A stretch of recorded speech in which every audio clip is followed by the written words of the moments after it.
हरिओम सभी को। आज आपके लिए ज्ञान से संबंधित कुछ कहानियाँ सुनाएंगे। शुरू से एंड तक पूरी कहानियाँ सुनना, जब भी समझ में आती हैं ज्ञान की बातें। तो राजा जनक ने एक रात स्वप्न देखा कि स्वप्ने में वो भिखारी हो गया है, दर दर की ठोकरें खा रहा है। तो किसी मंदिर पे प्रसादी बट रही है, तो उस एक दोने में पुजारी ने प्रसाद दिया, खिचड़ी, और खिचड़ी किसी ने फैला दी, टप्पा लग गया तो उसको भी कुत्ते खा गए। इतनी देर में राजा जनक की आंखें खुली तो देखा कि मैं तो राजमहल में बैठा हुआ हूँ, ये क्या हुआ। दुखी हुआ, परेशान हुआ। फिर सुबह उसने बोला कि मैं ब्रह्म सभा, पूरे संत ऋषि महर्षि सबको बुलाऊंगा और मैं एक ब्रह्म सभा का आयोजित करूंगा। रात के सपने से वो ऐसा घबराया कि वो सच है कि ये सच है जो आंखों से दिख रहा है, कि रात का सपना सच है। तो उसने पूरी ब्रह्म सभा जोड़ी, सारे ऋषि मुनि बुलाए अपने दरबार में, सभी को एकत्रित किया, मंच सजाया और उस मंच से राजा ने अपनी रात का स्वप्न बताया कि मैंने ऐसे ऐसे स्वप्न देखा है, और आंख खुली तो राजपाट में सब कुछ है। तो ये सच है, आंखों से दिख रहा है कि वो सच है। तो कोई उनकी बात का, प्रश्न का जवाब न दे सका। इतने में अष्टावक्र मुनि आए और वो 8 जगह से टेढ़े मेढ़े थे, काले कलूटे थे। मंच पर जैसे ही आए तो सब लोग ऋषि मुनि हंसने लगे उनको देख के। तो अष्टावक्र जी बोले मंच पर चढ़ गए कि हे राजा जनक, मैंने तो समझा था कि विद्वानों की समाज होगी, विद्वानों की बैठक होगी, ऋषियों की होगी, लेकिन हे राजा जनक, तेरे समेत ये सब चमार बैठे हुए। तो सबकी गर्दन नीचे हो गई, क्योंकि वो तो अपने मन में सब ज्ञान का अहंकार लेके आए थे, लेकिन प्रश्न का जवाब कोई नहीं दे सका। तो अष्टावक्र मुनि बोले कि पृथ्वी के टेढ़े मेढ़े होने से क्या आकाश टेढ़ा होगा, नदी के टेढ़े मेढ़े होने से क्या पानी टेढ़ा होगा, ईख के टेढ़े मेढ़े होने से क्या रस टेढ़ा होगा, शरीर के टेढ़े मेढ़े होने से क्या आत्मा टेढ़ी होगी। तुमने आत्मा को तो जाना ही नहीं, राजा के प्रश्न का जवाब तो दिया नहीं, शरीर को देख के हंस रहे हो। ये तो चमड़े का है, चर्म चक्षुओं से तो चमड़ा ही दिखता है, लेकिन आत्मा को तो किसी ने जाना ही नहीं। जब तत्व से परमात्मा को जान जाते हैं तो नाम रूप में नहीं जाते हैं, शरीरों में नहीं जाते हैं, उस तत्व पर ध्यान रहती है। तो अष्टावक्र मुनि ने उस दिन ये भी नहीं समझे कि ये कोई छोटा है या स्त्री है या कोई बड़ा है, इससे ज्ञान क्यों लें। लेकिन राजा जनक 64 वर्ष के थे जब अष्टावक्र मुनि 14 वर्ष के थे, और उन्होंने उनसे ज्ञान लिया। तब अष्टावक्र मुनि ने बताया कि न रात में देखा हुआ वो सपना सच है, नई आंखों, खुली आंखों का ये देखा हुआ ये सब सच है। सच तो एक सिर्फ आत्मा है, वो नित्य है, अनित्य है, वो कभी न मरने वाली है, वो सदा रहती है, अविनाशी है, वो कभी न होता उसका नाश है। इस देही का होता नाश है, लेकिन तू तो साक्षी स्वरूप प्रकाश है। तो उसने ये बातें सुनी, राजा जनक का विवेक जागृत हो गया। तो बोला मैं तो आज से ही आपको ही गुरु मानता हूँ। तो गुरु मानने लगा और उनसे ज्ञान सुनने लगा। तो अष्टावक्र मुनि बोले कि आपको अब ये ज्ञान, ब्रह्म ज्ञान सुनना पड़ेगा। एक बूंद ब्रह्म ज्ञान की मस्त करे दिन रात, बलिहारी जा घट की जा घट में प्रकट हो। उसके उसी टाइम पता लगी कि ये गुरु मुझे ब्रह्म ज्ञान दे सकते हैं। उन्हीं से उन्होंने ज्ञान सुना। एक दिन राजा जनक के घर वालों के प्रति मन चलने लगा, याद आने लगी कि रानी, बच्चे, राज्य का क्या हो रहा होगा। तो अष्टावक्र मुनि ने एक चांटा लगाया उनके गाल पर कि तूने तन मन धन तो मेरे लिए सौंप दिए। जब ज्ञान सुनते हैं तो गुरु के लिए तन मन धन भाव से अर्पित करते हैं। इतना तो राजा जनक जानते थे। तो मन कहाँ गया तेरा, राज्य में, पाठ में, पत्नी में, बच्चों में। तो राजा जनक को होश आया कि सच है, ये गुरु सच्चा है, इसने मेरे मन की भी जानी। फिर एक दिन भिखारी जा रहा था, तो राजा की प्रवृत्ति थी दान देने की, उसकी जेब में हाथ गया। तो राजा जनक को एक चांटा गुरु ने फिर मारा कि धन तो तू मेरे लिए समर्पित कर चुका है, अब दानी कैसे बन गया। फिर हाथ को समेट लिया। तीसरे बार सत्संग सुनता रहा, फिर क्या हुआ, एक दिन उस अपने राज्य को चलने लगा। घोड़े की एक नकाब में पैर रखा, दूसरा पैर ऊपर किया। इतने में ही राजा जनक को एक चांटा फिर दिया गुरु ने कि तन तो मेरा है, कहाँ चलने लगा। उसी टाइम राजा जनक की समाधि लग गई। अब भी जनकपुरी में उनकी समाधि विधे राजा जनक कहलाए। उसी दिन से विधे शरीर की भी शुद्ध भूल गए। ये है ब्रह्म ज्ञान, आत्म ज्ञान। दूसरी कहानी हमारी सुखदेव जी और राजा जनक के बीच की बातें हैं, क्योंकि सुखदेव जी ने राजा जनक को गुरु बनाया। पहले शुरू से ही, जन्म से ही वो चले गए, नाल को भी नहीं कटवाया, क्योंकि मुझे माया में नहीं फंसना। जन्म से ही वो जंगल में चले गए, गुरु के आश्रम में चले गए, वेदों का अध्ययन किया, बहुत वेद शास्त्र पढ़े। पढ़ने के बाद गुरुकुल से पुस्तकों से सिर पर रख के जा रहे थे, तो वहाँ वेद व्यास जी उनके पिताजी बैठे थे। उनको बिना प्रणाम किए और निकल गए। तो वेद व्यास जी बोले कि पुस्तकों से लदा हुआ गधा जा रहा है। तो उनके मन में, उन्होंने सुन ली, उनके मन में विचार आया कि मैं तो इतना ज्ञान सुन के आया हूँ, गुरुकुल से आया हूँ, और मेरे पिताजी मुझसे ऐसे बोल रहे हैं। तो वापस लौट के आए, बोले पिताजी आप ये शब्द कैसे बोले मुझसे।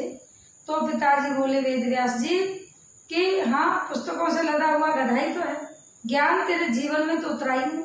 तू अपने पिता को बिना प्रणाम करे ही चला गया, तो कहाँ ज्ञान है तेरे को। ज्ञान जीवन में उतरना चाहिए, आचरण से झलकना चाहिए।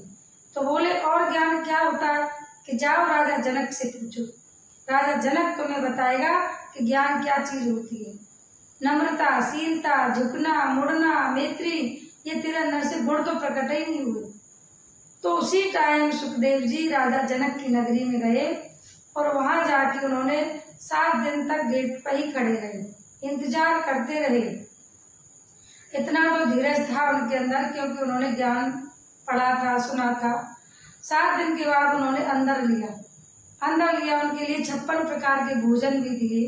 अप्सराएं नाचने लगी, लेकिन उन्होंने उनकी नजर तक नहीं देखा उनको, और भोजन भी उतना ही खाया जितना उनको शरीर के लिए आवश्यक था। फिर उसके बाद कई दिन गुजर गए, तो बोले सुखदेव जी अब मुझे ज्ञान सुनाओ। तो राजा जनक बोले ज्ञान सुनाऊंगा, पहले मेरे राज्य का भ्रमण तो करके आओ, मेरी जनकपुरी को देखो तो सही, कैसी है मेरी जनकपुरी।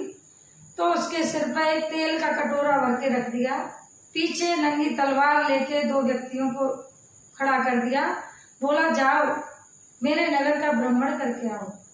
तेल के कटोरा से एक बूंद भी नहीं टपक जाए, अगर एक बूंद भी झलक गई तो तेरी गर्दन उड़ा दी जाएगी। अब भ्रमण करने निकला, क्योंकि उसे तो ज्ञान सुनना था, कुछ भी हो लेकिन ज्ञान के लिए सब कुछ करने को तैयार था, क्योंकि उसके पिताजी ने बोला था। तो जनकपुरी का भ्रमण करने निकला और सीधी गर्दन करके पूरी परिक्रमा देके और आ गया। तो राजा जनक जी बोले कि देखा मेरी नगरी को कैसी लगी। तो सुखदेव जी बोले अरे महाराज, मैं नगरी को क्या देखा, मेरा तो ऐसा लग रहा था तेल की एक बूंद ना झलक जाए, नहीं तो नंगी तलवार का बहता, मेरी मृत्यु का बहता मुझे, अगर मेरा तेल का एक बूंद भी झलक गई तो मेरी गर्दन ही उड़ जाएगी। मैंने तो नगर वगर कुछ भी नहीं देखा। जब राजा जनक ने बताया कि मेरे राज्य में मैं ऐसे ही रहता हूँ, सब कुछ रहते हुए भी लेकिन मृत्यु को याद रखता हूँ, ऐसे ही हम सब इस कहानी से सीखते हैं कि हमको हर समय मृत्यु याद होगी, क्योंकि जन्म लिया उसकी मृत्यु तो निश्चित है। तो मृत्यु को अगर याद रखेंगे हर समय तो हम गलत कार्य नहीं करेंगे, सबसे प्रेम करेंगे, सबसे मैत्री है, करुणा, दया, मुदिता, ये सद्गुण हमारे अंदर से पैदा होंगे, तो जभी हमारा जीवन सफल और सुखदायी होगा। तीसरी कहानी है हमारी भीलनी के ऊपर, क्योंकि भीलनी एक भील की लड़की थी, वो बचपन से ही पिछले जन्म की भक्ति थी उसकी। जब 15-16 वर्ष की हुई तो उसके पिता ने उसकी शादी का, विवाह की तैयारी करने लगे। तो एक उसका जो खरक था उसमें वन्य जीवों को इकट्ठा कर लिया।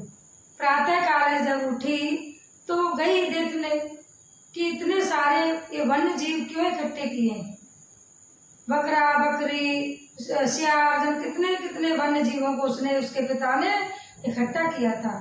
तो अपने पिता से बोली पिताजी ये वन्य जीवों को क्यों एकत्रित किया है।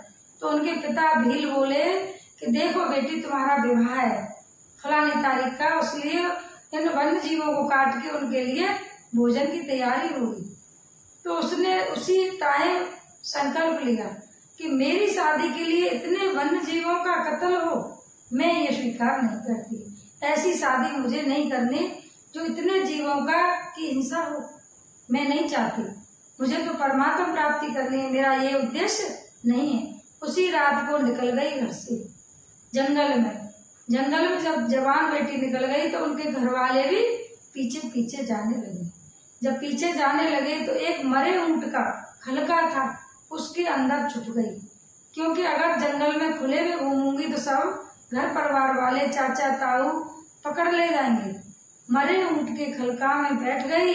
उसे बदबू का भी एहसास नहीं हुआ, क्योंकि उसे डोर परमात्मा से लग रही थी, भगवान से मिलना है मुझे। तो अब हार थक के परवारी जंगली वापस लौट गई।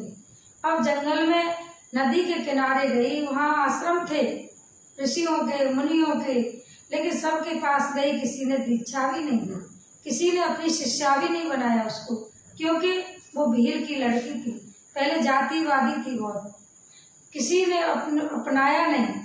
फिर एक दिन वो चलते चलते मतंग ऋषि के आश्रम पर पहुंची। मतंग ऋषि जब स्नान के लिए जाते थे तो रास्ते को साफ करती थी, फल ला के रखती थी, फूल ला के रखती थी। उतने में आते तो वो देखते, मतंग ऋषि आश्चर्यचकित हो जाते, कौन सफाई करता है, कौन लकड़ी ला के रखता है जंगल से, कौन करता है। कई दिन हो गए। एक दिन जब 4 बजे नदी स्नान करने गए मतंग ऋषि, तो वापस लौट के आए उसी टाइम, देख तुरंत ही वो झाड़ू लगाने लग जाते। तो देखा उन्होंने एक लड़की 15-16 साल की, तुम कौन हो? तो उन्होंने पूरा वृतांत बताया कि मैं भील की लड़की हूँ, मेरे पिता ने मेरे शादी के लिए इतने वन्य जीवों को मार रहा था, इसलिए मैं जंगल में हूँ और आपकी शरण में आई हूँ। तो उन्होंने अपनी शिष्या बना लिया और वो वृद्ध हो गए। जब बोले कि तुम बेटी यहीं पर रहना और तपस्या करना, भगवान राम अवश्य आएंगे और वो आपको दर्शन देंगे। भगवान राम, लक्ष्मण, सीता तीनों इस वन में अवश्य आएंगे। और एक लोटा जल मंत्रों से मंत्रित करके रख गए, कोई भी राक्षस आपको सताए तो उसके ऊपर एक रख देना। तो बहुत दिनों तक 15 साल से उसे 75 साल हो गए, इतने समय तपस्या की उसने, वृद्ध हो गई बिल्कुल। तो भगवान राम, लक्ष्मण, सीता वहाँ उस जंगल में आए और उनको दर्शन दिए।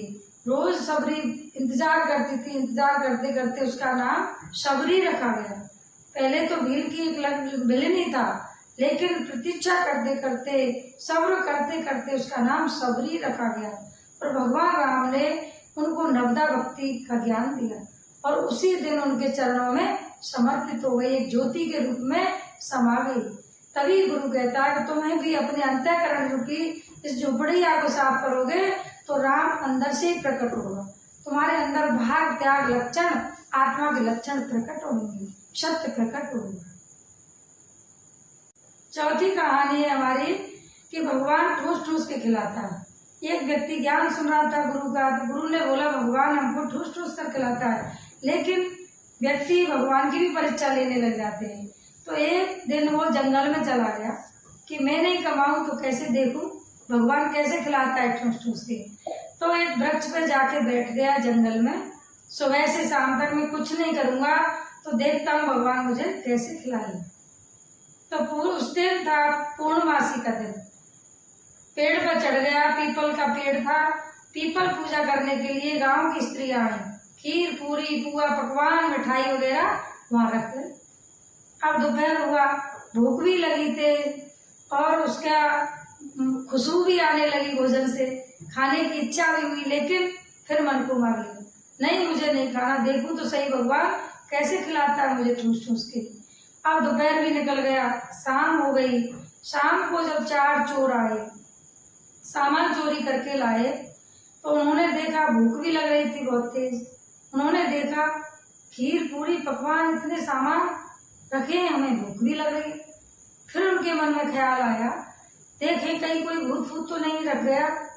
कोई हमारे माल को लूटने के चक्कर में तो कहीं जहर मिला के तो नहीं रख दिया, हम सामान हम खा के मर जाए और वो सामान को ले जाएगा। लेकिन एक व्यक्ति ने बोला, चोर ने, देखो ऊपर कोई है तो नहीं। ऊपर की ओर नजर की तो देखा तो एक व्यक्ति वो बैठा। बोले नीचे उतरो। बोला मैं नहीं उतरू। अरे भाई नीचे उतरो, तुम कौन हो? नहीं उतरा तो दो व्यक्ति ने चढ़ के उसके पैर को खींच लिया तो बोले ये भोजन तुमने जहर मिला के हमारे लिए रखा है ताकि हम मर जाए और तुम इस सामान को ले जाए, हमारे माल को। बोला नहीं भाई मैंने ऐसे नहीं रखा है। गुरु ने बोला है कि भगवान ठूस ठूस के खिलाता है, इसलिए मैं सुबह से ही पेड़ पे बैठा हूँ, देखो भगवान कैसे खिलाएगा मुझे ठूस ठूस के। तो वो नहीं माने, पहले तुम खाओ, हम नहीं मानेंगे तुम्हारी बात, तुम पहले इस भोजन को खाओ, बाद में हम खाएंगे। वो नहीं खाए तो दो ने उसके पैर पकड़े, दो ने उसके हाथ पकड़े और खिलाने लगे उसको। पहले तुम खाओ, पूरा खाना उसको ठूस ठूस के खिलाने लगे। जब बोला गुरु वाक्यम सत्यम, गुरु वाक्यम सत्यम, गुरु ने बोला कि भगवान ठूस ठूस के खिलाया है, आज मान गया मैं गुरु की बात को। तो बोले तू गुरु गुरु क्या कर रहा है? तो बोला मुझे बात कहने तो दो, समय तो दो मेरे लिए।